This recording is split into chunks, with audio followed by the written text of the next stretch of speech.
Good day everyone, my name is John S. Santos from Bed2F and I will present of emotional literacy.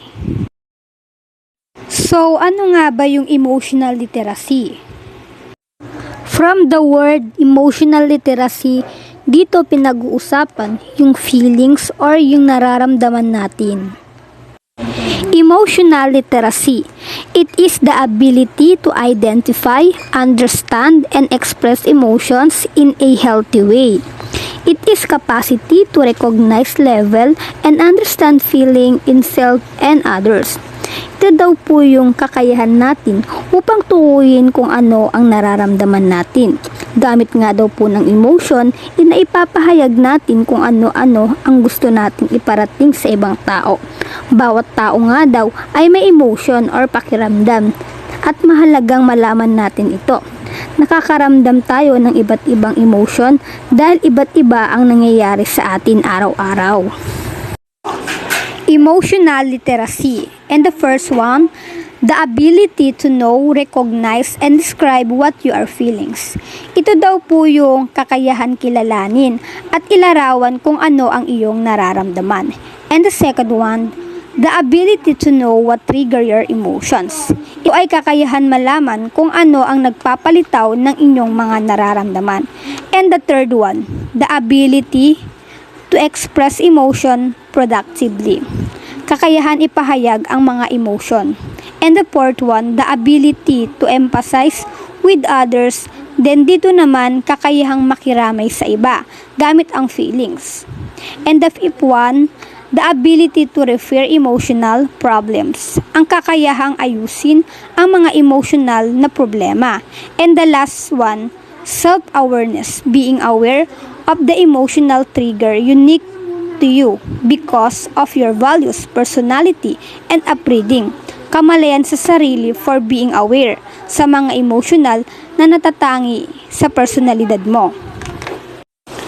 Attributes of an emotional literate person's following are a number of the attributes of an emotional literacy persons. Una, can notice and name the emotions they are feelings and those they see in the others people.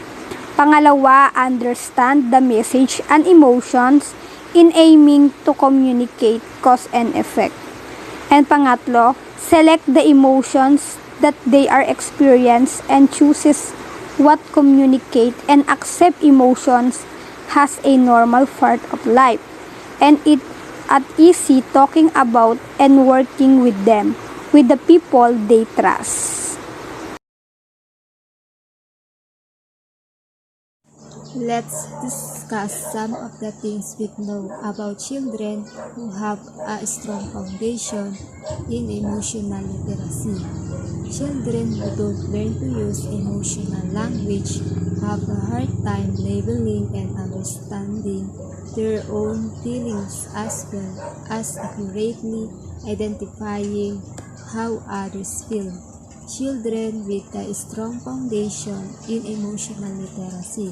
Some of these are examples. Tolerate frustration better, get into fewer fights, and change in less destructive behavior than children without a solid foundation. Are healthier, are less lonely, are less impulsive, more focused, have greater academic achievement. 4 strategies to develop emotional literacy. Nakakatulong ang paggamit ng 4 na estraya upang mabuo ang emotional literacy. Number 1, using the adult-child relationship to expand an individual child's awareness of his/her emotions or feelings. Number 2, finding opportunities in the group setting to talk about feelings. Number 3, using enriching language tools. Number 4, modeling positive relationships. These strategies are important for all young children. However, we are going to talk about several examples for children ages birth to 3.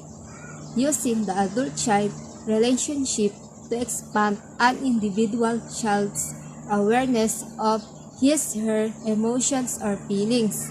A. Verbally acknowledging and labeling feelings expressed by children in care. Malumanay na positibong tono ng boses ng tagapangalaga ay isang mahalagang bahagi ng mensahe ng pag-unawa at pagtanggap ng damdamin para sa lahat ng bata. B. Assisting children with regulating their emotions. Pagpapakalma sa mga bata. Halimbawa, nadapa ang bata. Kailangan ng tagapangalaga ito ay tulungan at tanungin ang bata kung saan siya nasaktan. C. Talking about the fact that feelings to see if a child can respond. Ipaalam sa isang bata na ang isang bata na kumagat sa kanya ay kaibigan pa rin niya ito. Finding opportunities in the group setting to talk about feelings. A. Taking advantage of teachable moments when children experience difficulties with peers and need adult support to resolve them. Ito po yung pakikipag-usap sa mga bata ng advantage na impact, malaking tulong ito sa kanila sa ating nakakaranas sila ng paghihirap. Ganyan. Halimbawa, may dalawang bata na parehas po sila ng gusto ng laruan. B. Staying close to support children in difficult encounters with other children. Ito po yung pagsuporta natin sa mga bata in difficult ways na di ba tayo may mga bata na may bago silang nakakasalunwa, lalo't parehas sila ng gusto ng isang laruan. C. Showing positive feelings for both children in conflict. Example, putting your arms around both children who want to sit on your lap habang nagkikwento ka ng story. D. Letting children know through your calm approach that conflict is to be expected and it can be resolved with help. Halimbawa, telling 3 children that it is hard to share and children will have lots of blocks for everyone to share. We can figure this out. We will find a place for everyone to play with the blocks and tracks. E. Helping children learn to put into words how they think others are feeling and to express empathy for those feelings. Telling a child who is not crying while the child who is unhappy is crying. And then telling her how to comfort the crying child. Halimbawa, Mia is crying because gusto niya, hinahanap niya yung parents niya. And do you think she would feel better if she had her binky? Are you worried? Can we find her binky? You could give her the binky and then she might not be so sad. Do you think she feels better? Do you feel better now that she's not crying? F. Encouraging, negotiating so that each child feels that she has been heard and that their feelings have been taken into consideration. Telling both children they want to go on the rocking boat and that you will make sure each gets a turn. Tyrone is riding in the boat. Do you want to ride too, Ted? Tyrone, Teddy wants to ride. Teddy, tell Tyrone you want to ride. 2 more ups and downs. Tyrone, then it is Teddy's turn for a ride. Tyrone, tell Teddy who 2 more ups and downs. G. Clarifying rules. Asking a child if she remembers that books are not to tear. Example, Kate, I know you like the Olivia story. Do you remember that we don't tear books? Remember, we take care of our books so that we will able to read them again. Let's put that book on the table and let's find another book for your grocery cart. Using enriching language tools. Choosing books, music, finger plays with a rich vocabulary of feeling words.